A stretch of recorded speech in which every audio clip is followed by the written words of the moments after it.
প্রতিদিন 5 ওয়াক্ত নামাজ আদায় করে সে আল্লাহর কাছে শুকরিয়া জানাত এবং তার ঈমানকে আরও মজবুত করার জন্য দোয়া করত। কিন্তু মহান আল্লাহ মাঝে মাঝে তার প্রিয় বান্দাদের কঠিন পরীক্ষার মাধ্যমে যাচাই করেন। সেই বছর উপত্যকায় নেমে এলো এক ভয়াবহ দুর্যোগ। টানা কয়েক মাস ধরে এক ফোঁটাও বৃষ্টি হলো না। মাঠঘাট শুকিয়ে চৌচির হয়ে গেল, নদী নালা শুকিয়ে পরিণত হল ধূসর বালুচরে। বিলালের জমিও এর ব্যতিক্রম ছিল না। তার সযত্নে বোনা ফসলের চারাগুলো পানির অভাবে হলুদ হয়ে ধীরে ধীরে মরে যেতে লাগল। বিলাল প্রতিদিন সকালে উঠে আকাশের দিকে তাকিয়ে থাকত এক টুকরো কালো মেঘের আশায়, কিন্তু আকাশ থাকত নির্মেঘ ও পরিষ্কার। সে গভীর রাতে উঠে তাহাজ্জুদের নামাজে দাঁড়িয়ে আল্লাহর কাছে দুহাত তুলে কাঁদত, হে আমার রব, তুমিই তো একমাত্র রিজিক দাতা, তুমিই পারো এই কঠিন অবস্থা থেকে আমাদের মুক্তি দিতে, আমার উপর রহম করো হে আল্লাহ। গ্রামের অন্য কৃষকরা হতাশ হয়ে হাল ছেড়ে দিয়েছিল। কেউ কেউ এলাকা ছেড়ে অন্য কোথাও চলে যাওয়ার কথাও ভাবছিল। তারা বিলালকে এসে বলতো, বিলাল, আর কতদিন অপেক্ষা করবে? দেখছো না সব শেষ হয়ে যাচ্ছে, চলো আমরাও অন্য কোথাও যাই, যেখানে অন্তত দুবেলা খাবারের নিশ্চয়তা থাকবে। বিলাল তাদের কথা শুনত আর শান্তভাবে হাসত।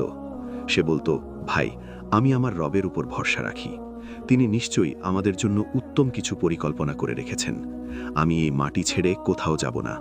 আমার বিশ্বাস, আল্লাহ তার বান্দাকে কখনো নিরাশ করেন না।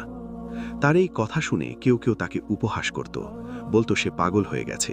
কিন্তু বিলাল তাদের কথায় কান দিত না। তার মন ছিল শান্ত, কারণ সে জানত তার ভরসার জায়গা কত মজবুত। একদিন যখন তার ঘরে আর এক দানাও খাবার ছিল না, তখন সে শেষবারের মতো তার শুকিয়ে যাওয়া জমিতে গেল।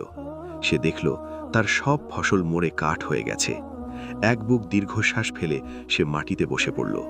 তার চোখে পানি চলে এলো, কিন্তু এবার তা হতাশার নয়, বরং আল্লাহর প্রতি নিজেকে পুরোপুরি সঁপে দেওয়ার। সে মনে মনে বলল, হে আল্লাহ, আমি আমার সবটুকু চেষ্টা করেছি, এখন যা হবে তা তোমারই ইচ্ছা, আমি তোমার সিদ্ধান্তে সন্তুষ্ট। ঠিক সেই মুহূর্তে হঠাৎ করেই ঘটল এক অদ্ভুত ঘটনা। বিলালের জমির এক কোণায়, যেখানে একটি পুরনো গাছের গোড়া ছিল, সে দেখতে পেল মাটির ভেতর থেকে হালকা ভেজা ভাব উঠে আসছে। কৌতূহলী হয়ে সে কাছে গিয়ে মাটি সরালো, আর সাথে সাথেই তার চোখ বিস্ময়ে বড় বড় হয়ে গেল।